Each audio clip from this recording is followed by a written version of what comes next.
चिराग पासवान ने महागठबंधन पर तीखा हमला बोला और कहा कि वे मुस्लिम समाज का वोट तो चाहते हैं लेकिन उनके प्रतिनिधित्व के लिए कुछ नहीं करते। उन्होंने कहा कि महागठबंधन मुसलमानों को डराकर और धमकाकर वोट लेता है। चिराग पासवान ने मुकेश सहनी पर भी निशाना साधा और कहा कि वो अपनी महत्वाकांक्षाओं के लिए काम करते हैं, न कि समाज के लिए।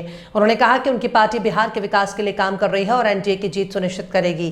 चिराग पासवान ने कहा कि महागठबंधन के नेता सिर्फ वोट बैंक की राजनीति करते हैं और मुस्लिम समुदाय के लिए कुछ नहीं करते। उन्होंने अपने पिता रामविलास पासवान का उदाहरण देते हुए कहा कि उन्होंने हमेशा मुस्लिम समुदाय के अधिकारों की बात की है, लेकिन महागठबंधन ने कभी भी उनकी बात नहीं सुनी।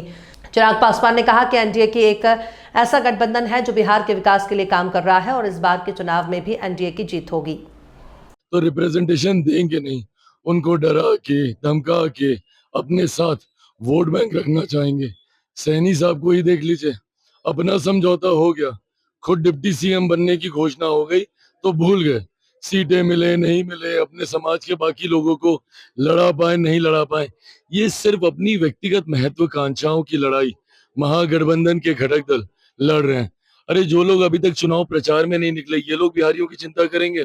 आज से ये लोग चुनाव प्रचार शुरू कर रहे हैं। अभी तक तो भैया हम लोग का गला फंस के ठीक भी होने पे आ गया, हम लोग इतना प्रचार कर चुके हैं और ये लोग अभी तक निकले नहीं है। इन लोगों को सिर्फ आपसी महत्वाकांक्षाओं की लड़ाई लड़नी है, बिहारियों से इनका कुछ लेना नहीं।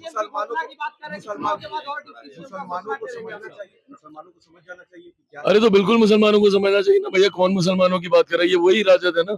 2005 में मेरे पिता ने कहा था ना कि भाई एक मुसलमान को आप मुख्यमंत्री बना दीजिए, क्यों नहीं बनाए थे बताइए? अगर इतने ही मुसलमान के हितैषी बने फिरते हैं, क्यों नहीं उस वक्त एक मुसलमान मुख्यमंत्री बना दिए थे? अगर उस वक्त बनाते तो सही मायनों में समझ में आता कि भैया इनका समर्पण है मुसलमानों के प्रति। पर ये कहेंगे कुछ करेंगे कुछ, इनकी कथनी करनी में फर्क है। मुसलमान इनके लिए सिर्फ वोट बैंक है और जितनी जल्दी मुसलमान ये बात समझ जाए, भाई हम लोग कहने के लिए नहीं कहते, जितनी भी हम लोगों ने गरीब कल्याण की या जन कल्याण की योजनाएं बनाई है उसमें बिना भेदभाव के हम लोगों ने देश के हर एक व्यक्ति, भले वो किसी भी जाति समुदाय से किसी भी धर्म से आता हो, उसके लिए हम लोगों ने ये योजनाएं बनाई हैं। पर ये लोग तो उसमें भी जात देखते हैं, उसमें भी धर्म देखते हैं।